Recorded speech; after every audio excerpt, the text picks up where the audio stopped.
Hello, Sandy Springs.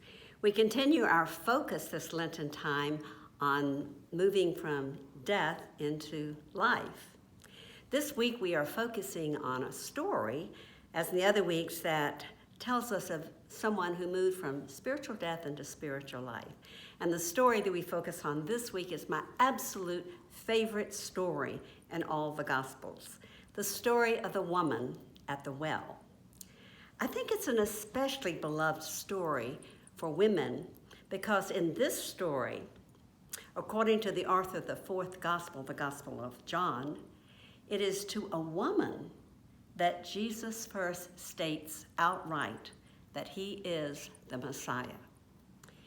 That was a time when men didn't even talk with their wives in public, when a man would certainly not talk with a strange woman, much less a Jew with a Samaritan.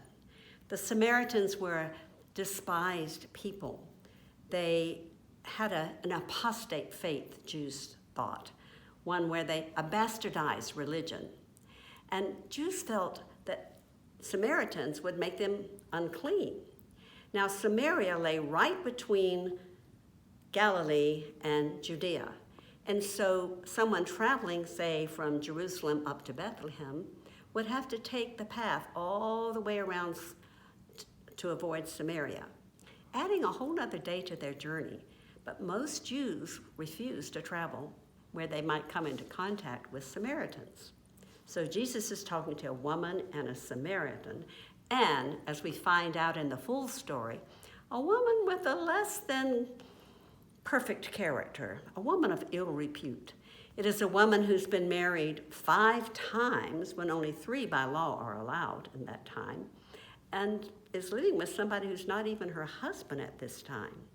She would be a woman scorned by others, one to whom no one wanted to talk, which is probably why she shows up at the well, expecting no one to be there in the middle of the day, the hottest time in Sychar, Samaria, because the other women would gather in the early morning to fill the water jars, and as they waited their turn to fill from the well, they would talk with one another. It was the one time without family responsibilities they could laugh and enjoy and talk.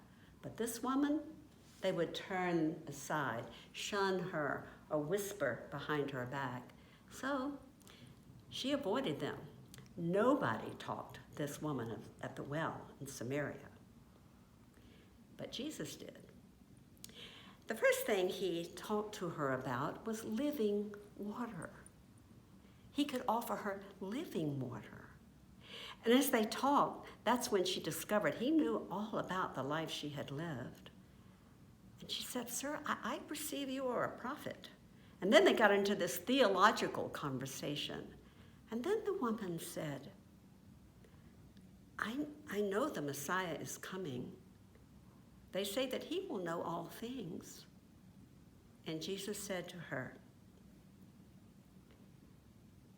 I am he, the one who is talking with you.